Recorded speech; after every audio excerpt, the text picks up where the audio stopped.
Hi, my name is Razia. I live in Alameda, California on Oak Street with my parents, Daryl and Roy, my siblings, Lyris and Demas, and my dog, Rowdy Boy. We live in an 890 square foot, 3-bedroom, 1-bath house. That's pretty small, but we fit. When we first moved here, our neighbor, Nancy, came over and told us the house was a houseboat. She said her grandma told her the house was moved on 2 big trucks and plopped on this property. We originally told the house was like a houseboat, and that's why the rooms were cut the way they were. There was a retaining wall which would be right behind where I'm sitting now, and the doorway would be right here at the end. And then you go down there, just be that bedroom there, and then you step over and the bathroom is the door right off the kitchen. So you go right into the bathroom there. There was no back room at that time. The next year in 1958, my mom and dad added the back room on so that they had more room, since there was 3 of us and 2 of them. The back porch was just like 4 stairs. You went down and it had a clothesline back there that we used. And my mom got a washer and dryer, so we built a back porch. During the same time, my dad's friend Ron was interested in working on a project with us, but we didn't decide on our topic yet. Then one day Ron came over and said our house looked like an ark. An ark is a house on the water. Some were houseboats and others were set on stilts. Well, I've lived here my whole life, and when I was your age, my grandfather used to take me down to the estuary. So when we found out that your house may have been an ark, that was my interest in it. Knowing your place in the history of your neighborhood is a really important part of knowing who you are. So we set sail on this new adventure, an Ark and Alameda project. The house, it's got the little life preserver on the wall. That's the Juanita. The yellow one. Yeah. Through Ron, we made connections with the former president of the Alameda Museum, Judith Lynch, local historian Woody Miner, and Jill Russell from the Alameda Library. Woody has researched the arks before and wrote a series of articles on the arks. The articles were published in the Alameda Journal during the 90s. Woody's articles told us about some of the people living in the arks. Some were squatters, some were artists, and some were wealthy folk who used the arks as a second home. There was an old man named Prophet Smith, who lived in an ark on the San Leandro Bay during the late 19th century. Prophet Smith used to sell Bibles on Park Street. Across town lived Lady Farewell. Her family's estate is where Lincoln Park is located today. She owned an ark and took it out on the bay, breathing in the sea air to improve her health. That's right, and Rosie, I think that's because Woody's articles were our first source of information and research.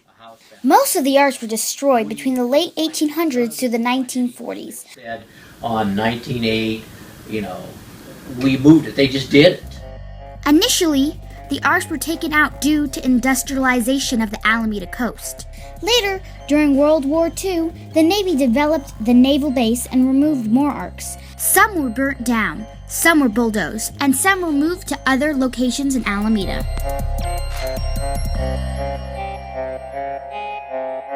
A few remained in their original location, like the Ark Juanita on the Alameda estuary. Our home was moved to its present location on Oak Street. It's funny seeing them in the place I've been. We use many different tools and resources to research the history of the arks and our home. We use the pull-custed phone books, tax records, Sanborn maps, and archives from the Alameda Museum. We use Ancestry.com to sift through Alameda's past censuses.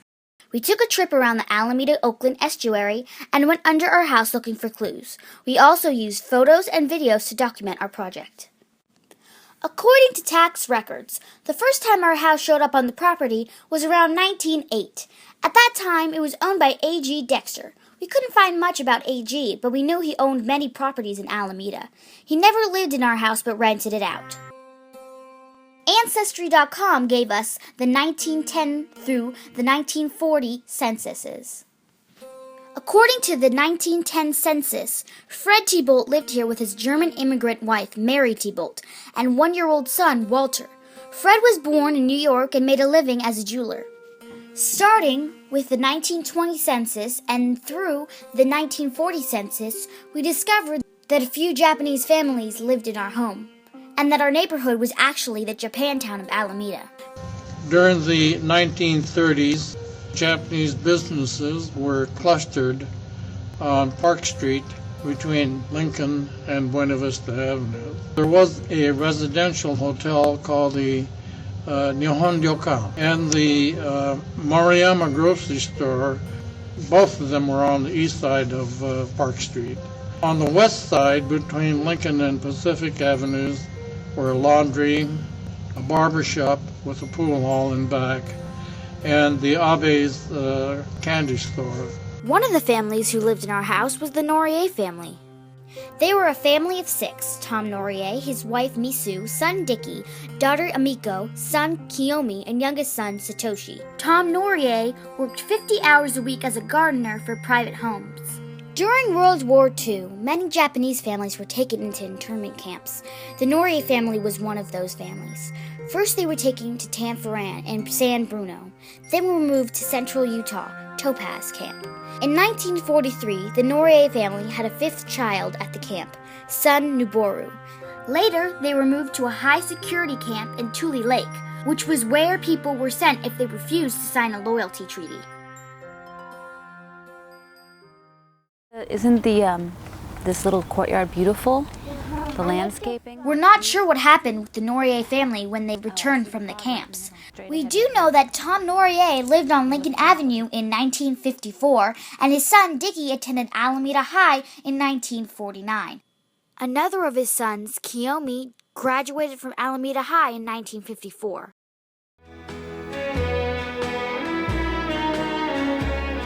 If you can find it In the 1930s, our neighbor's family moved here from Oklahoma.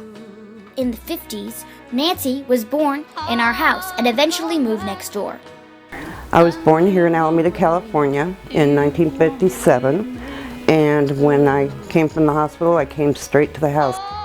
This is the house that I grew up in until I was 16, and then I moved next door. My daddy was born in Ada, and my mom was born in Purcell, and they actually did not meet till they came to Alameda. The first picture I ever seen of my dad, he was born in 1921, and he was just born, and my grandma was holding him in a covered wagon.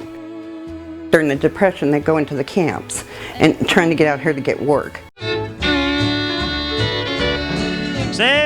Grandpa and Granny, when they moved here when they were kids, and he worked on the shipyard. Then my dad, when he came out, he done sandblasting, but he worked like the Golden Gate and the Bay Bridge, and then he worked on the Dunbarton Bridge, and the wind was blowing, and they were on a rope scaffolding, him and 2 other guys.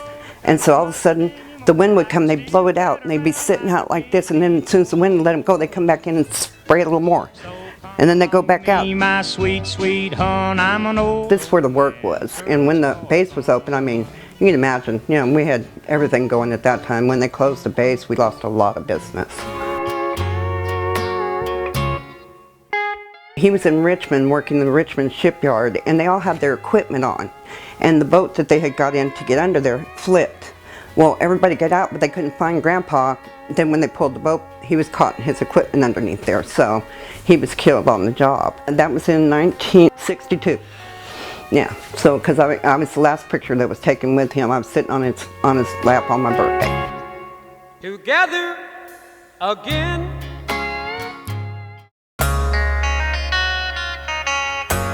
My parents would go out and come back, and the whole party come back with them. You know, people were just amazed at the people that would go in and out of this place, because there'd be people, sometimes we'd go, they were here? You know, I mean, George Jones came in one time, it was like, dang, you know.